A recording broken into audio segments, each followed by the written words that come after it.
Narito ang balita mula sa GMA Integrated News.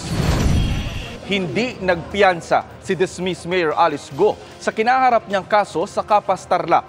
Kinumpirma yan ng kanyang mga abogado matapos siyang humarap sa Tarlac Regional Trial Court na naglabas ng arrest warrant sa kasong graft kaugnay sa pagkakasangkot umano ni Go sa operasyon ng illegal na pogo sa Bamban. Dahil dyan, mananatili siya sa PNP Custodial Facility sa Camp Crame.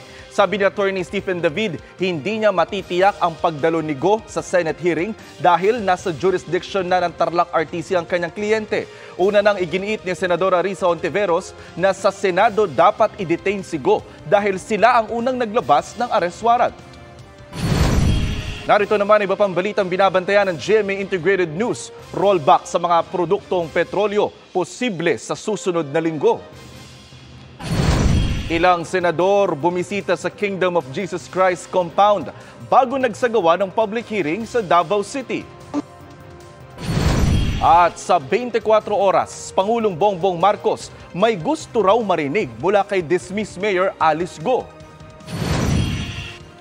Para sa mas malaking misyon at mas malawak na paglilingkod sa bayan, ako po si Jonathan Andal ng GMA Integrated News, ang News Authority ng Pilipino.